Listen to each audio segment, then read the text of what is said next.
All right, so let's get right into it. We've all seen the flashy lifestyles, right? The fancy cars, the designer everything. But what if most of what we think of as wealth is just, well, a performance? Today, we're going to unpack some surprising, maybe even a little uncomfortable truths from the classic book, The Millionaire Next Door. And the whole idea is this: real wealth, it's almost always hidden. The people who actually have it, they look surprisingly, maybe even boringly ordinary. And that really brings us to the one question that frames this whole conversation. It's a challenge for sure. So I want you to think about this. Do you want to look rich or do you want to be free? Because the answer you give deep down, that choice defines pretty much everything about your financial life. Okay, so section 1, the performance of wealth. Let's really pull back the curtain on this whole thing. Why are we so drawn to the illusion of success? I mean, even when we know it can be financially destructive, why do we chase it?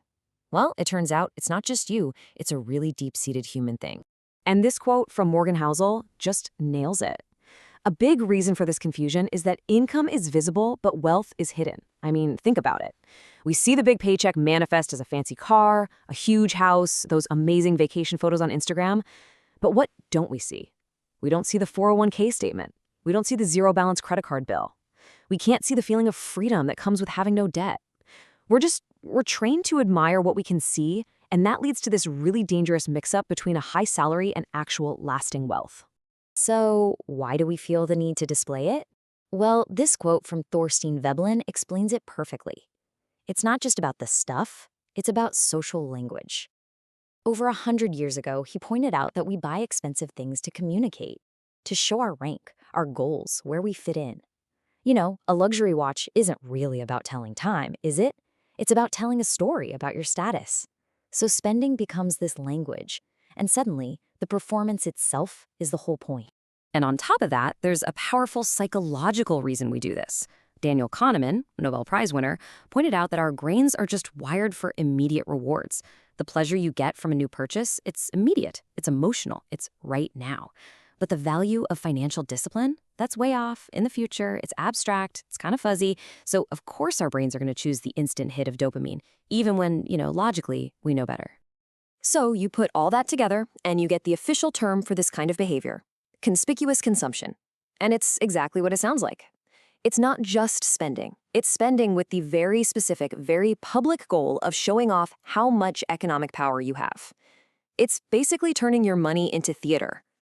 Okay, so this is really the crucial takeaway. Let's break down this comparison. A high income, when you're just focused on showing it off, becomes a treadmill. You have to keep running faster and faster, earning more just to spend more, just to keep up this image. It's a never-ending cycle of comparison. But real wealth, that's totally different. It's a ladder, it's quiet, it's hidden. Nobody might even see it, but it's what's actually lifting you up, giving you freedom, choice, and real independence. All right, so if that whole performance of wealth is a trap, how do we actually get out of it? Well, that brings us to the next part, the quiet discipline. And listen, these are the simple, I'd even say boring habits that are the real engine behind building freedom. And it really boils down to these 3 core habits. First up, you've got frugality. And this isn't about being cheap or depriving yourself. It's about strategically deciding not to trade your future for today's image. That's what creates a surplus. Then you've got budgeting. This creates awareness. It tells you exactly where that surplus is going. And finally, the big one, consistency. This is what creates momentum, what lets that incredible power of compounding really take off. I absolutely love this quote from Benjamin Franklin. Thrift is humble at noon and mighty at sunset.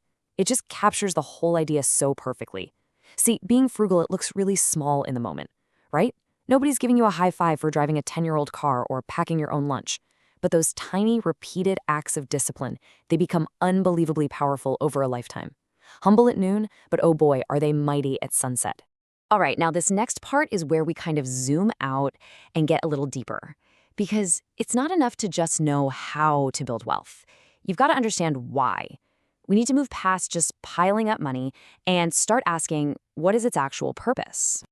So let's just sit with that for a second. What is wealth actually for? I mean, if it's not for buying a bunch of flashy stuff to impress people you don't even like, then what's the point? What is the real end game of all this saving and discipline? Well, the true value of wealth, it kind of unfolds in stages. At first, it's just protection. It's a shield against catastrophe, losing your job, getting sick, just plain bad luck. Then it grows into independence, the freedom to walk away from a job you hate because you don't need it to pay the bills. And then deeper still, it gives you the power to truly align your life with your values. And finally, you get to this place of what some people call inner sufficiency, which is really just a deep sense of peace that has nothing to do with what you own or what anybody else thinks of you.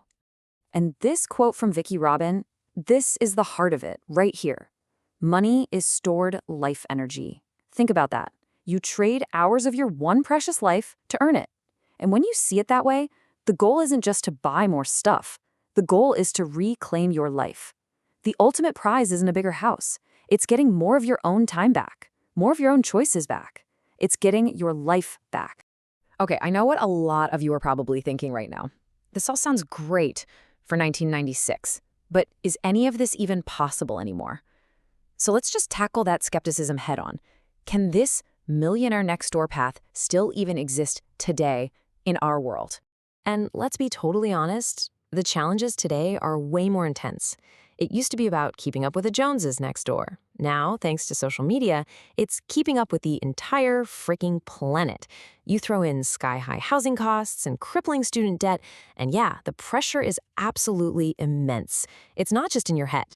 But, and this is a big but, here's the thing. Despite all of that, the path is still there. Quiet wealth is still being built all around us, every single day. The only difference is that it's just so much harder to see now. Why?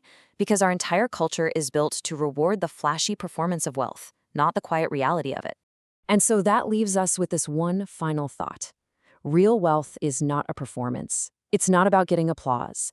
It's about having the quiet courage to look ordinary long enough to become truly free, to resist all that pressure, to delay the instant gratification so you can build a life on your own terms. And really, the only question left is, in a world that screams at you to put on a show, is that a choice you're willing to make?